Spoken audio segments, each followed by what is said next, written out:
প্রিয় সহকর্মীবৃন্দ, আসসালামু আলাইকুম ওয়া রাহমাতুল্লাহ ওয়া বারাকাতুহু। নাহমাদুহু ওয়া নুসাল্লি আলা রাসূলিহিল কারীম। বিসমিল্লাহির রহমানির রহিম। প্রথমেই সাম্প্রতিক ঘটনাপ্রবাহে পুলিশের যে সদস্যবৃন্দ তাদের জীবন বিসর্জন দিয়েছেন, তাদের আত্মার মাগফিরাত কামনা করছি। কিছুটা নীতি নির্ধারণী পর্যায়ের বিচ্যুতি ও সিদ্ধান্তহীনতা, কিছুটা বিশৃঙ্খল দিশেহারা অপারেশনাল দিক নির্দেশনার কারণে যে অবর্ণনীয় যন্ত্রণার মধ্য দিয়ে কর্তব্যরত অবস্থায় অনেকগুলো তাজা প্রাণ অকালে ঝরে গেছে, তার বেদনা প্রকাশের কোনো ভাষা নেই। আইনগত ও সামাজিকভাবে পুলিশের শক্তি, মর্যাদা ও মানুষের কল্যাণ করার ক্ষমতা নিঃসন্দেহে ঈর্ষণীয়। আমাদের নিবিড় প্রশিক্ষণ, নিবেদিত প্রাণ শ্রম এবং ঐকান্তিক প্রচেষ্টা দিয়ে আমরা বাংলাদেশ পুলিশ আমাদের সুনামকে তিল তিল করে অর্জন করেছি। সাময়িক কোনো ভুলভ্রান্তি কিংবা ব্যক্তিবিশেষের ত্রুটি বিচ্যুতি তা যে কোনো পদমর্যাদার মানুষেরই হোক, তার বা তাদের কারণে বাংলাদেশ পুলিশের মতো একটি ঐতিহ্যবাহী বাহিনীর গৌরব ধুলোয় মিশে যাবে, এমনটি ঘটতে দিলে তার ফসল আমাদের যারা স্বভাবগত প্রতিপক্ষ, সেই অপরাধী গোষ্ঠী, তারাই আনন্দে ডুগডুগি বাজাবে। ফসল তাদেরই গোলাপূর্ণ করবে, আমাদের নয়।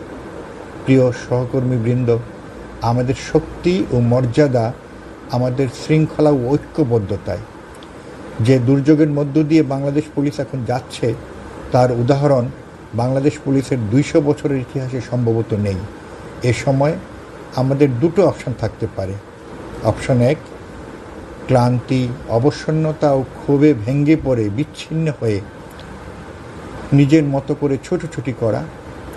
অপশন 2, নিজেদের ভুল ত্রুটি কাটিয়ে ওঠে একত্রিতভাবে সুশৃঙ্খলতার সাথে দুর্যোগকে মোকাবেলা করা, এবং তা করতে হবে এখনই। বর্তমান অবস্থায় কিছু দুর্বৃত্তের সংঘবদ্ধ আক্রমণের শিকার হয়ে বাংলাদেশ পুলিশের কি মাঠ, কি সদর দপ্তর, সকল পর্যায়ে একটা শূন্যতা দেখা দিয়েছে। প্রিয় সহকর্মীবৃন্দ, যে দুর্যোগ আমরা মোকাবেলা করছি, আল্লাহ চাইলে তা অবশ্যই সাময়িক। ইনশাআল্লাহ আমরা এটা কাটিয়ে উঠব এবং আমরা আবারও আমাদের মর্যাদা নিয়ে সমাজ ও রাষ্ট্রে আমাদের সক্ষমতাকে প্রমাণ করব। এর অন্যথা হলে ব্যক্তি হিসেবে ও বাহিনী হিসেবে আমাদের মর্যাদা ও শক্তিকে আমরাই প্রশ্নবিদ্ধ করব। আল্লাহ বলেছেন, যে নিজেকে সাহায্য করে না, আল্লাহ তাকে সাহায্য করেন না। ব্যক্তিগতভাবে আমার ক্ষমতা খুবই সীমিত, তবু আমি বিশ্বাস করি এই অন্তর্বর্তীকালীন সময়ে আমরা নিজেরাই যার যার অবস্থান থেকে ঐক্যবদ্ধভাবে দুর্যোগকে মোকাবেলা করব ইনশাআল্লাহ। আসুন, আর একটুও দেরি নয়, বিরতি বা ছুটি যে নামই ডাকি না কেন, এই মুহূর্তে তা হবে অত্যন্ত ব্যয়বহুল, অপূরণীয় ক্ষতির বিলাসিতা। প্লিজ, এই বিষয়টা আমাদের সকলের বোঝাটা খুবই জরুরি। আমাকে বিশ্বাস করুন, আমার উপর আস্থা রাখুন। দেশে ও বিদেশে বিভিন্ন গুরুত্বপূর্ণ দায়িত্বে আমার 34 বছরের চাকরির অভিজ্ঞতা নিয়ে আমি বলছি, এই মুহূর্তে আপনার কাজে অংশগ্রহণ অনেক অনেক বেশি জরুরি। কাজের মাঠে অনতিবিলম্বে ফিরে আসুন। পুলিশ সুপার ও তদূর্ধ্ব কর্মকর্তাগণ, কোনো নির্দেশের অপেক্ষায় বসে না থেকে আপনার উপর অর্পিত দায়িত্ব ও করণীয় বিষয়াবলী স্বীয় দক্ষতায় আইন ও বিধির আলোকে প্রতিপালন করে যান। মাঠ পর্যায়ের কমান্ড ফিরিয়ে আনুন। সবাইকে নিয়ে কাজে নেমে যান। স্থানীয়ভাবে সমাজের ইতিবাচক শক্তি তথা রাজনৈতিক নেতৃবৃন্দ ও সাম্প্রতিক আন্দোলনের সমন্বয়ক বা তাদের প্রতিনিধিদের সাথে ব্যক্তিগতভাবে কথা বলুন। কাজের পরিবেশ ফিরিয়ে আনুন।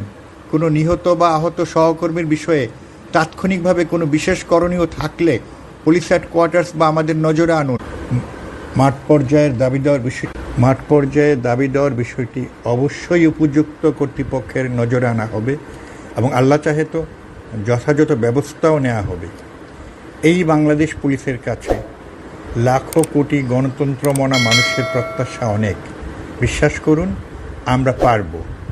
শোককে শক্তিতে পরিণত করে বাংলাদেশের গণমানুষের আকাঙ্ক্ষার পুলিশ, অহংকারের পুলিশ ও ভালোবাসার পুলিশ হয়ে আমাদের স্বপ্নের বাংলাদেশ বিনির্মাণে আমরা যথাযথ ভূমিকা রাখব ইনশাআল্লাহ। আল্লাহ আমাদের সহায় হন।